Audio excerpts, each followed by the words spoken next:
like to share with you an afternoon with Eve.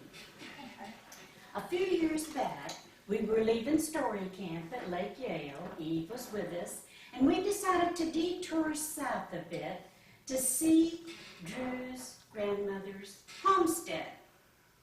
So pretty soon we were headed down a road that had a canopy of trees over it, moss hanging everywhere.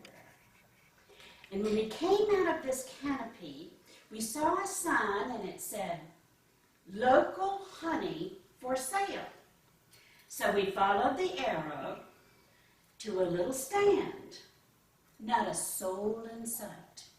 But there were little jars of honey, and then a large jar behind it with a cut in the lid, and it said, "Put your money here." So we did.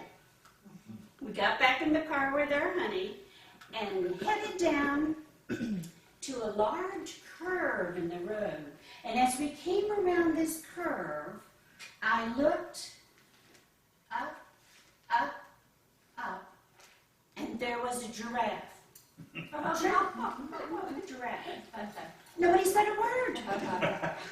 We just kept going. In a minute, somebody said, "Did you see what I saw?"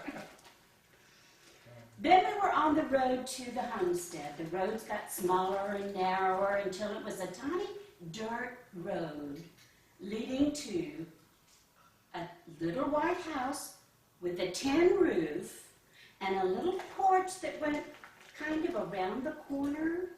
And you could still see where the old fruit trees were and the pecan trees, and Eve just loved it. Then we decided to visit the church that his grandmother had kept alive all those years when only 4 or 5 people came every Sunday. So we drove up to this little church with a tiny white steeple, and we peeked in the window.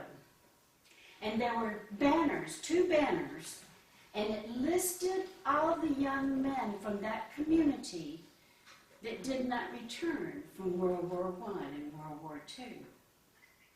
And further in the middle of this tiny church was a large cast iron pot-belly stove decorated with garlands. We walked around the yard for a while. Then we got back in the car and we headed towards this field where we saw Sandhill Crane and Mrs. Crane and baby cranes running around. We got out and took pictures and watched for the longest time. It was wonderful. And then we got back in the car and headed towards St. Augustine. We began to discuss the afternoon. We talked about the honesty jar, the cracker house, the potbelly stove, the Crane family. And then we grinned and we talked about the giraffe.